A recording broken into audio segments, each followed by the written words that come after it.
Hola,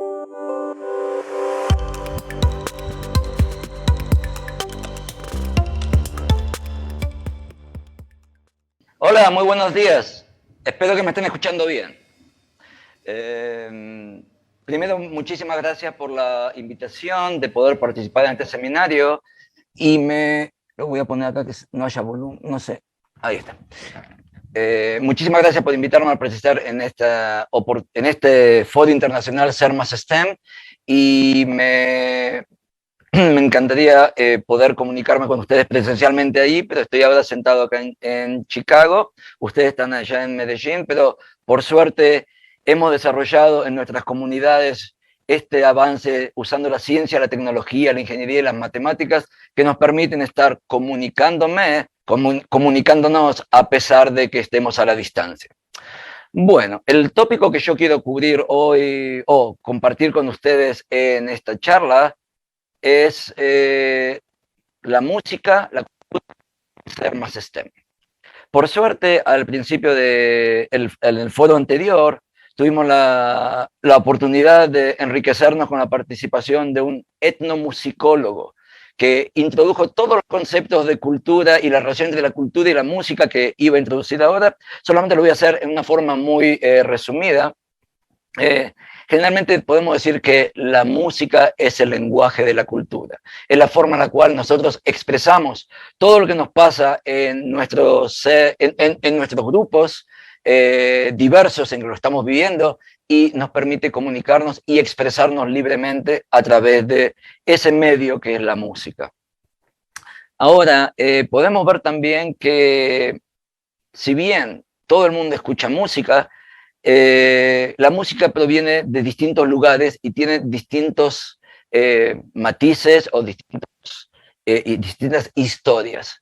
Pero una pregunta que a mí siempre me interesó estudiar o aprender fue cómo podemos entender esos cambios que hay en las músicas. Por ejemplo, vamos a ir a entender que hace 30.000 años atrás, cuando el hombre todavía no era parte de la sociedad agraria, el hombre vivía en grupos nómades que se movían de uno al otro, ya estaba en su interés desarrollar instrumentos musicales para poder generar su propia música. Entonces, eso fue para mí una pregunta muy importante que me estuve haciendo ya por los últimos 20, 30 años, desde que descubrí este tópico.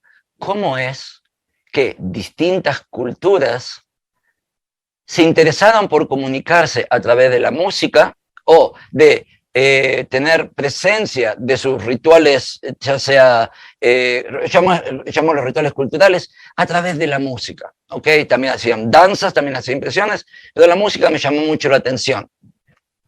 Y eso lo puse una vez en evidencia cuando era joven. Solamente a nivel anecdótico, les comento que yo soy un egresado de la Escuela Técnica de Argentina, o sea que ustedes, profesores de la educación técnica, me han formado a mí y actualmente soy un profesor en el Columbia College de Chicago. Y puedo decir que lo que yo aprendí en las escuelas técnicas fue lo que me motivó a ser un ingeniero y luego a seguir trabajando en educación, promoviendo STEM a quien quiera, como sea, donde sea. Un día estuve viajando por Argentina en el norte y descubrí el siku. O sea, el siku o zampoña, lo llaman en otros lugares, es un instrumento desarrollado por la cultura aymara, en el norte de Argentina, Bolivia, Perú. Y sin embargo, cuando estuve también estudiando, vimos que hay otro instrumento que se llama la flauta de pan. Ahora yo les pido a ustedes que los miren, ¿ok? Los dos instrumentos son casi idénticos. El principio con el que funciona es el mismo principio. Y sin embargo, fueron desarrollados por dos culturas totalmente distintas que no tenían contacto entre ellas. Puse este ejemplo porque también hay muchos instrumentos que fueron también, llamémosle, modernizados de una cultura a la otra, pero sin embargo, estos dos instrumentos son tan similares y son para mí tan arquetipos de que algo está pasando en el ser de estas, voy a llamarlo del ser más STEM, de estas dos culturas que han desarrollado sin tener ningún contacto físico. Estamos hablando, la cultura griega está en el océano, en el Mediterráneo, la cultura aymara está en los Andes, no había internet, ok, vamos a poner eso bien en claro, no había ninguna forma en que estas dos culturas tengan algún tipo de comunicación y sin embargo desarrollaron el mismo instrumento. Y eso a mí me hizo pensar de que si bien queremos expresarnos a través de algo que es conocido, que es la música, nos basamos en cosas que observamos. Por ejemplo, el descubrir que cuando yo tengo un tubo y el viento pasa a través del tubo, genera un sonido, es un descubrimiento que nació de una observación, y vamos a llamarla una observación científica. Y que después alguien dijo, bueno, ¿y qué pasa si cambio? Y ya empezaron a haber preguntas. Y se generaron un montón de soluciones que a la larga, con la integración de la ingeniería, por eso yo soy ingeniero en mi formación y me encanta el poder observar la ingenuidad y el ingenio humano para resolver problemas o resolver misterios. Cuando algo es un misterio, nos embarcamos en él porque nos gusta, nos da satisfacción poder resolver ese misterio. Y para mí fue muy interesante ver que dos culturas sin contacto tuvieron el mismo producto. Entonces ahí empecé a estudiar un poco y me interesó más qué tiene que ver la ciencia y la tecnología, ingeniería y matemática en este aspecto cultural que es el diseño de instrumentos musicales. Así que empecé a estudiar un poquito más y me fui a Grecia. No, yo no fui a Grecia, me fui temporalmente a Grecia y ahí fue donde empecé a pensar sobre, ok, me voy a dedicar al mundo occidental, ¿okay? Porque tenemos muchas culturas, pero yo nací en el mundo occidental. Para mí las notas do, re, mi, fa, sol, la, ti son las notas que yo entiendo, que me hacen sentir bien. Cuando hay música que no suena en esas notas, me suena un poco fuera de oído o fuera de tono, no, hasta puedo decir que hasta no me agradan, hasta que me acostumbre, todo es una cuestión de interpretación. Pero me empezó a interesar, ok, los griegos empezaron a desarrollar instrumentos musicales y hacían su música con el instrumento de ese momento, era la lira, que era una cuerda que estaba fija, ok, y buscaban cuerdas de distintas longitudes, con distintas tensiones, y con eso podían generar música.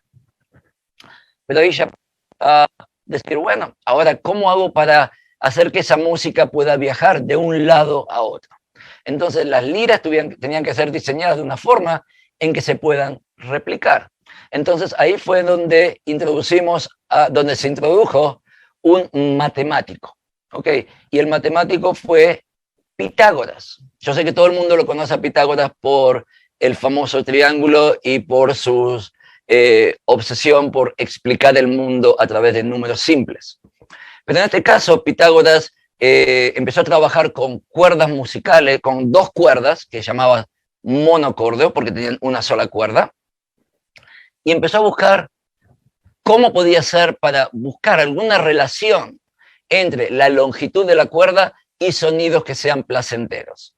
Entonces empezó a investigar y la primera relación que encontró, no sé si pueden ver acá mi dedo, empezó que si yo agarro una cuerda y la corto por la mitad, el sonido va a ser totalmente consonante. Tocaba las dos cuerdas, sonaba perfecto y dijo, esto es lo que llama la perfección. Okay, acuérdense, estamos hablando del 2500 a.C., Pitágoras estaba siempre buscando la perfección. Entonces, después empezó buscando que, cortando la cuerda en otras longitudes, empezó a escuchar sonidos que también le gustaban.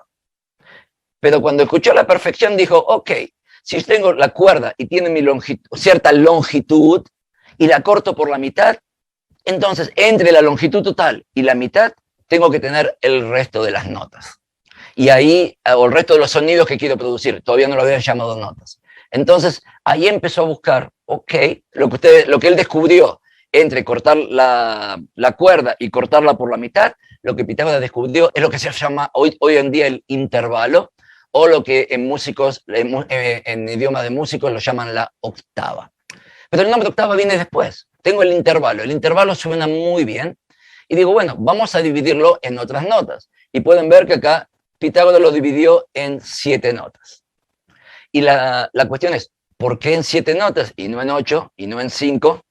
Hay culturas que la han dividido en 5. Las culturas del sureste asiático usaban un sistema musical que era pentatónico, que estaba basado en 5 notas.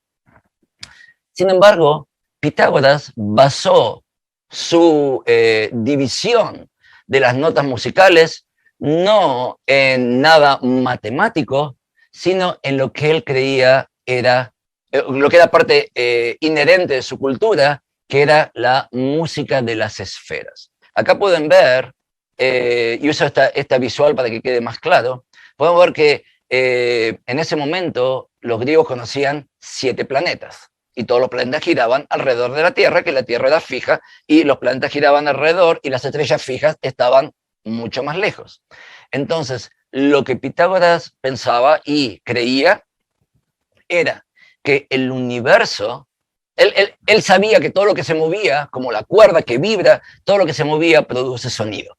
Entonces, si los planetas, y recuerden que estamos extrapolando al año 2500 a.C.,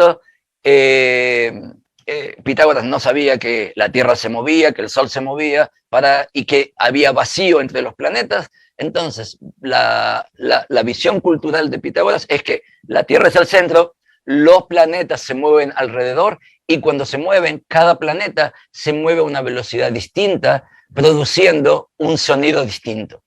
Y eso es lo que llevó después al diseño de lo que entendían como la música de las esferas. Entonces, acá pueden ver que según la distancia entre la Tierra y los planetas, esos planetas producían distintos sonidos. Y así fue que, usando los 7 planetas que conocían, la Luna, Mercurio, Venus, Sol, Marte, Júpiter y Saturno, eran los 7 planetas, 7 planetas que conocían, crean las 7 notas musicales, buscando puntos en los cuales haya consonancia o mayor armonía que en otros puntos. Entonces, creó todo un sistema musical basado en las relaciones entre la longitud de las cuerdas, que se llama la escala pitagórica. Y esa escala permitió cuantificar cómo crear o cómo construir o cómo diseñar instrumentos musicales que produzcan sonidos que ya puedan ser replicados igualmente en otros lados y se pueda exportar la música que fue diseñada por una cultura a otras culturas. La cultura griega estaba basada en islas, por lo tanto, para llevar la cultura de una isla a la otra tenían que viajar, y el instrumento tenía que ser portátil y tenía que tener capacidad de ser también reproducido, y las músicas no solamente memorizadas, sino también escritas de alguna forma. En la época de Pitágoras no han tenido la oportunidad de tener un sistema para poder escribir, por lo tanto, si bien tenían un instrumento que fue diseñado siguiendo la física, porque la física de las cuerdas, eso llevó a la generación o al diseño de las escalas musicales, o de la primera escala musical en el mundo occidental, que es la escala pitagórica. ¿Ok? Y eso lo pueden hacer ustedes con sus estudiantes si quieren. Agarren 2 cuerdas, empiecen a cortarla en diferentes longitudes, van a escuchar cómo la frecuencia crece. No voy a hablar de todo eso porque es otra charla, pero la relación entre la longitud y la frecuencia es inversamente proporcional, y eso nos puede servir para mostrar un montón de cosas. Pero vamos a seguir ahora cómo llegamos a la necesidad de que ya tengo música, tengo instrumentos y tengo que tener la capacidad de registrarlos de alguna forma para que esa música sea explorada también por otras culturas o en otros tiempos. Entonces, tuvimos que llegar ahora más o menos en un transcurso de 14 siglos a a que alguien un grupo de monjes pueda encontrar que entre las frecuencias que Pitágoras usaba, que fue evolucionando con otras escalas en el medio, y lo que nosotros escuchamos, se puede crear una escala musical que es el producto de una relación puramente matemática. Y es una relación exponencial. Aquí podemos ver que tenemos las notas musicales, acá tenemos un piano, podemos ver que este es el do que está en el medio del piano, se llama C4 para los que les gusta la notación, y tiene una frecuencia de 261, va a ser nuestra frecuencia inicial, y cada tecla del piano es un semitono que voy subiendo, y calculándolo matemáticamente pude calcular todas las frecuencias. O sea, ya estamos hablando ahora que la música que hoy estamos escuchando en el mundo occidental, que está tocada por instrumentos que todo el mundo conoce, piano, violín, guitarra, han sido diseñadas siguiendo una escala musical que no es algo totalmente aleatorio o que depende del artista, sino es una escala musical que fue un consenso entre lo que Pitágoras descubrió y fue evolucionando durante todo el tiempo hasta llegar a un modelo matemático que nos permite ahora describir cada nota de la escala musical. Esta escala se llama Equal Temperate Scale, la escala bien temperada, que es muy aproximada a todas las notas de la escala pitagórica en origen. Entonces, lo que podemos ver ahora es que cada frecuencia, a medida que vamos subiendo la escala, la frecuencia va subiendo. Entonces, la curiosidad lo llevó al hombre también a decir, ok, vamos a ver cómo se ven las notas de las notas de esta escala musical en función de la frecuencia en un gráfico. Entonces, cuando vemos el gráfico, podemos ver que tenemos una escala que es no lineal, sino es exponencial. Entonces, matemáticos ya empezaron a pensar, ¿cómo? Y estamos hablando ahora que yo quiero tener un instrumento musical y quiero tener una forma de poder comunicarlo. Ahora sé que poniendo el número de las frecuencias no me sirve porque no puedo medir, y poniendo las notas como usaban en los sistemas gregorianos, era muy complicado porque había que tener el texto y ponerle algún simbolito arriba de la palabra, y era algo que tenía que moverse con el texto y que no era propio del músico. El músico no podía llevarse, tenía un libro, tenía que tener el texto y en cada uno había que escribirlo. No podíamos escribir solamente la música. Entonces, una vez que tuvimos esta oportunidad de observar que es un gráfico logarítmico, un gráfico exponencial, lo que hicimos después es, ok, podemos convertirlo ahora en un gráfico logarítmico. Ok, ustedes siempre están pensando cuál es la conexión, ¿para qué tengo que enseñar logaritmos en la escuela si a veces no lo usamos? Acá la escala musical que era exponencial, si la veo a través de un gráfico logarítmico, fíjense acá, la frecuencia es 100 y acá la frecuencia es 1000, 10 veces más alta, podemos ver que la relación entre las notas producen una línea recta. Que eso es lo que me permite a mí es ahora empezar a predecir, ¿qué va a pasar si yo ahora le pongo, por ejemplo, quiero marcar una nota en particular? Vamos a ponerle una línea. Y acá puse una línea sobre el mi porque me gustó empezar por algo, era algo que a mí me llamaba familiar o que me gustó. Entonces, después vamos a ponerle otra línea donde está el sol. O sea, tengo acá una línea del mi, tengo una línea del sol, y así fueron desarrollando e introduciendo más líneas hasta que podemos descubrir, o no, la palabra correcta es inventar, lo que hoy usamos como pentagrama para poder escribir la música en la forma en que a nosotros la conocemos hoy. Pero esto no fue, no salió inmediatamente de que a alguien se le ocurrió, sino fue un desarrollo que tuvimos que hacer porque teníamos la necesidad de comunicar la música de una forma en que sea simple y que tengamos la capacidad de que cualquier persona que entienda la codificación que estamos haciendo pueda usarla y que sea en forma general fácil de comunicar. Entonces, como esto ya quedó aquí alterado, dijimos, bueno, ahora hay que informar qué es lo que significa esto. Entonces se inventaron las claves. Las claves que está diciendo, ok, si bien tenemos líneas, lo que hoy llamamos el pentagrama, porque tiene, pues un diagrama es un gráfico que tiene 5 líneas, y podemos definir que la línea donde yo pongo la clave va a tomar la nota que esté por esa clave. Entonces, si yo tengo un pentagrama y tengo esta clave, que la llamamos la clave de sol, significa que la nota que esté sobre esta línea va a ser la nota sol. Entonces, como podemos ver, podemos ahora diseñar un sistema que nos permite a nosotros identificar inmediatamente qué nota es de acuerdo a cómo lo escribimos. De la misma forma que tenemos un sistema de escritura que está basado en las 28 letras del alfabeto, que combinando las letras se forman palabras, y eso yo lo entiendo. Ahora tengo una forma de poder comunicar la música que quiero escribir y que quiero compartir con otras personas en una forma que es gráfica, que la podemos transmitir, que la puedo escribir, que la puedo llevar de un lado al otro, y con eso podemos completar la segunda parte. Una parte fue diseñar instrumentos musicales, que tiene todo un proceso que fue transportado durante años en distintas culturas, y podemos ver que, por ejemplo, que la guitarra que hoy estamos viendo actualmente puede ser porque no tenemos una conexión directa con la sitar, que fue desarrollada en India también en el siglo XIII o siglo XII después de Cristo, que fueron tal vez viajando con inmigrantes, que fueron moviéndose, las culturas fueron llevando yo lo llamo su bagaje cultural de un lado al otro, y fueron interpretadas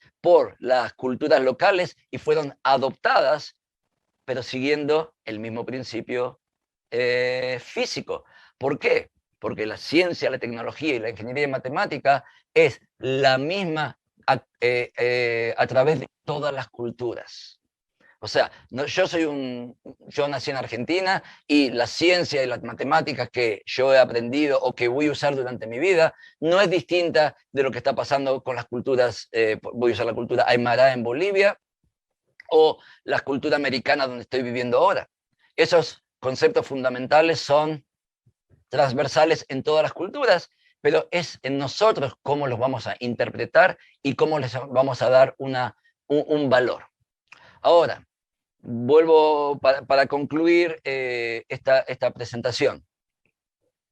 Me gustaría que nos veamos a nosotros, yo puse este ejemplo de la música para que veamos que a través de la música, la ciencia, tecnología, ingeniería y matemática está presente, ¿ok? En todo, ¿ok? Lo que usamos hoy lo que conocemos como música, y cuando ustedes piensan que es una banda musical, y lo ven, por ejemplo, en la foto de los Beatles con Ringo Starr en la batería y Paul McCartney en la guitarra, eso es parte de mi historia, es parte de mi cultura, como yo crecí cuando era un poquito más joven que hoy. No, la ciencia, tecnología, ingeniería matemática que está pasando en esa generación no es distinta que la que está pasando cuando Pitágoras desarrolló sus instrumentos musicales, y es ahí donde nosotros tenemos que ver cómo nosotros podemos usar la ciencia, tecnología y la ingeniería matemática como un elemento transversal para reforzar la cultura de nuestros tiempos en la cual estamos viviendo.